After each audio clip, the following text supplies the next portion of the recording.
শেহতীয়াকৈ এটা বাতৰি আচলতে সংবাদ মাধ্যমৰ শিৰোনাম দখল কৰিছে যে আমি শেহতীয়াকৈ দেখিবলৈ পাইছোঁ যে ক'ভিডৰ ভৰপূৰ সময়ত হিমন্ত বিশ্ব শৰ্মা সেই সময়ত স্বাস্থ্যমন্ত্ৰী আছিল বা তেখেতে নিজেই এয়াৰপৰ্টলৈ গৈ তেখেতে ফটো দিছিল যে চাইনাৰ পৰা অহা PPE কিট তেখেতে ৰিচিভ কৰিছে, তাত পে'মেণ্ট প্ৰদান দিয়া হৈছে। এই আটাইবিলাক তেখেতে নিজৰ টুইটাৰ মাধ্যমত, নিজৰ সামাজিক মাধ্যমত তেখেতে প্ৰচাৰ কৰিছিল। সেই সময়ত বাতৰিৰ শিৰোনাম দখল কৰিছিল এই গোটেই কথা বতৰাবিলাকে।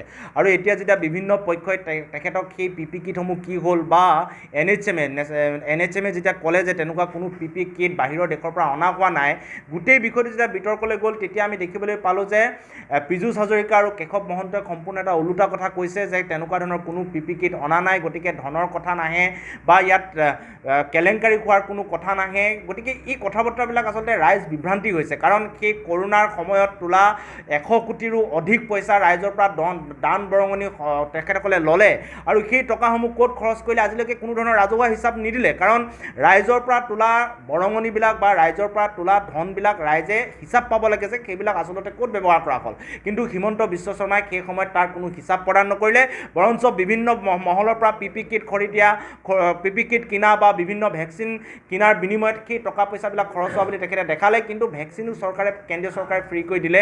PPE কিটো যদি ক্ৰয় কৰা নাই, সেই তোলা লাখ লাখ কোটি কোটি 100 কোটিৰ অধিক সেই টকাসমূহ তেখেতে ক'ত খৰচ কৰিলে তাৰ হিচাপ তেখেতে প্ৰদান কৰিবৰ কাৰণে আমি দাবী জনাইছোঁ। আৰু এনেকুৱা ধৰণৰ আচলতে বিভ্ৰান্তিকৰ কথা নিজৰ টুইটাৰ হেণ্ডেল, নিজৰ সামাজিক মাধ্যমত যেতিয়া প্ৰচাৰ কৰিলে যে ব্লু ডাৰ্টৰ এখন এৰোপ্লেনৰ কাষত ৰৈ পেলাই তেখেতে PPE কিট তাৰ পৰা সংগ্ৰহ কৰা বুলি সেই সময়ত সামাজিক মাধ্যমত খলকনি তুলি সকলো ৰাইজৰ বাহ ল'লে।